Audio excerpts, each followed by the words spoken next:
विदर्भातल्या अतिसंवेदनशील आणि नक्षलग्रस्त असलेल्या गडचिरोलीत मतदानावर बहिष्कार टाकण्याचं आवाहन नक्षलवाद्यांनी केले। छत्तीसगडमध्ये काल नक्षलवाद्यांनी केलेल्या स्फोटात भाजपा आमदारासह 5 जवान शहीद झाले होते। त्या पार्श्वभूमीवर या इशाऱ्याकडे गांभीर्याने पाहिले जाते। गडचिरोलीतील एटापल्ली तालुक्यातल्या दुर्गम गावामध्ये मतदानावर बहिष्कार टाकण्याचं आवाहन करणारे लाल रंगाचे बॅनर्स नक्षलवाद्यांनी झाडांना बांधलेले दिसलेत।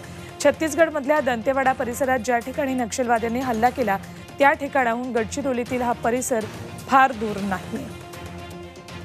नक्षलवाद्यांनी धमकीचे फलक झळकावलेले आहेत, त्या फलकांची ही दृश्य आहेत।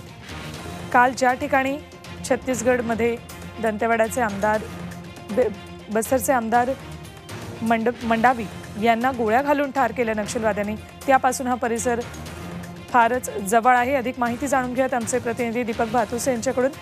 दीपक, एकीकडे छत्तीसगडमध्ये ज्या नक्षलवाद्यांनी समर्पण केलेलं आहे ते मतदानासाठी सगळ्यांना आवाहन करतात आणि इकडे गडचिरोलीत मात्र अत्यंत विरुद्ध चित्र दिसतंय।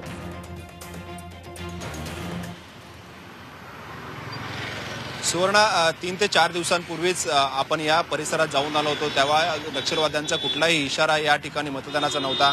काही आदिवासींशी सुद्धा आपण या दुर्गम भागात जाऊन बोललो, तेव्हा त्यांना विचारलं होतं की नक्षलवाद्यांनी यावेळी काही निरोप दिलाय का, मतदान करायचं नाही किंवा अशा पद्धतीचा कुठला निरोप आहे का। तेव्हापर्यंत नक्षलवाद्यांकडनं कुठलाही इशारा किंवा कुठलाही निरोप आदिवासींना नव्हता। मात्र आता कालच या संदर्भातली पत्रकं जी आहेत ती गडचिरोलीतल्या दुर्गम भागामध्ये पाहायला मिळाली। झाडाला लावलेले फलक जे आहेत ते फलक पाहायला मिळाले आणि आता नक्षलवाद्यांनी मतदानावर बहिष्कार टाकण्याचं आवाहन जे आहे ते इथल्या गावकऱ्यांना केलेलं आहे। एटापल्ली हा जो तालुका आहे त्या तालुक्यातील काही गावांमध्ये हे बॅनर्स आढळून आलेले आहेत आणि हा भाग जो आहे तो छत्तीसगडच्या सीमेवरचा भाग आहे, त्यामुळे निश्चितच या ठिकाणी आता सुरक्षा यंत्रणांना अधिक सतर्क राहावं लागणार आहे। कारण छत्तीसगडमध्ये काल नक्षलवाद्यांनी ज्या पद्धतीने एका आमदाराची गाडी उडवून दिली आणि याच्यात 5 लोक ठार झाले होते, त्यामुळे गडचिरोलीमध्ये सुद्धा छत्तीसगड बॉर्डर जवळ जो परिसर आहे त्या परिसरात पोलिसांना आणि सुरक्षा यंत्रणांना आता अधिक सतर्क राहावं लागणार आहे। सुवर्ण, धन्यवाद दीपक या संपूर्ण माहितीसाठी तुम्हाला।